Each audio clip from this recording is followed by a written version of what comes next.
नमस्कार मित्रों, आज हम आपको एक ऐसी यात्रा पर ले चलेंगे जहां लगता है भूतों का मेला। हाँ, बिल्कुल सही सुना आपने, मेला वो भी भूतों का। चौंक गए ना? और आप और भी सिहर उठेंगे जब यह जानेंगे कि इस मेले में भारत के तमाम राज्यों से भूत, प्रेत, चुड़ैल और जिन्न आते हैं। यह भी निश्चित है कि इस मेले में जब आप भूत प्रेतों को खेलते या यूँ कहिए हबुआते साक्षात रूप से देखेंगे तो निश्चित तौर से वे जो कमज़ोर दिल वाले हैं उनके रोंगटे खड़े हो जाएंगे। मित्रों, यह एक केवल हॉरर स्टोरी नहीं है बल्कि एक हकीकत है, क्योंकि यह मेला कोई नई परंपरा नहीं है बल्कि यहाँ के लोगों के अनुसार 300 से लेकर 350 साल तक पुराना है। और इस मेले में हर साल 4-5 लाख लोगों की भीड़ भी होती है। मित्रों, उत्तर प्रदेश के मिर्ज़ापुर जिले में एक स्थान है अहरौरा, जो मिर्ज़ापुर से लगभग 70 किलोमीटर दूर तो वाराणसी से लगभग 50 किलोमीटर दूर है। और इसी अहरौरा के निकट एक वीरान पहाड़ी जो बरही गांव में है, वहाँ पर प्रत्येक वर्ष दीपावली के पश्चात यानी कि कार्तिक मास के 9वीं, 10वीं और एकादशी को यानी 3 दिनों तक यहाँ पर स्थित बेचूबीर बाबा के धाम में यह भूतों का मेला लगता है।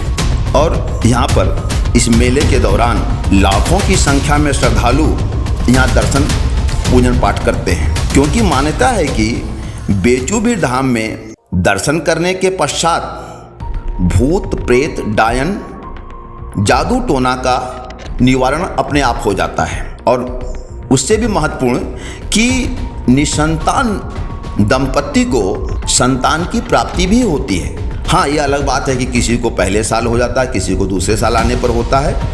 और यहाँ की मान्यताओं के अनुसार लोगों को 5 साल तक कंटिन्यू आना पड़ता है जब तक मनोकामना पूरी न हो जाए। तो यहाँ उत्तर प्रदेश के अलावा बिहार, झारखंड, छत्तीसगढ़ और अन्य प्रांतों से भी लोग दर्शन करने हेतु यहाँ पर आते हैं और कथित तौर पर संकट मुक्त भी होते हैं। यहाँ के लोगों के अनुसार बेचूबीर बाबा भगवान आशुतोष भोले भंडारी के अन्य भक्त थे।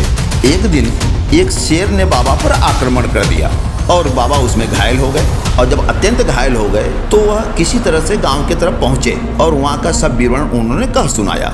लेकिन मरने के पहले यह बोल गए कि मेरी मृत्यु के पश्चात समाधि बनवा देना, ताकि जो पूजा पाठ वहां पर करेगा उसका कल्याण होता रहेगा। हालांकि बाबा के मृत्यु के पश्चात बाबा की पत्नी भी सती हो गई, इसलिए वहाँ करीब 1 किलोमीटर के आसपास की दूरी पर उनकी भी समाधि बनवा दी गई है, जहाँ पर बरहिया माता के रूप में वो विख्यात हैं और उनकी पूजा की जाती है। तो मित्रों, यहाँ के मान्यताओं के अनुसार जिन इंसानों पर ऊपरी छाया रहती है वह यहाँ पर हबुआते हैं यानी खेलते हैं और दर्शन पूजन पाठ के बाद मुक्त भी होते हैं। मेला में आए हुए यहाँ पर भक्तों को 3 दिनों तक रुकना पड़ता है, अब पूजा पाठ करना पड़ता है। आखिरी दिन यानी कि मेले के तीसरे दिन प्रसाद के रूप में यहाँ पर चावल बांटा जाता है। चावल कहें या अक्षत का प्रसाद दिया जाता है और इस प्रसाद को पाने के लिए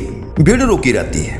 तो मित्रों, हमारा विज्ञान और वैज्ञानिक हालांकि भूत प्रेत के अस्तित्व को एक सिरे से नकारते हैं, लेकिन हमारे आसपास ही बहुत से ऐसे लोग मिल जाएंगे जो विश्वास भी करते हैं। हालांकि इस विषय में कुछ कहना गलत है, क्योंकि हर आदमी का एक अपनी आस्था होती है और आस्था एक निजी मुद्दा होता है।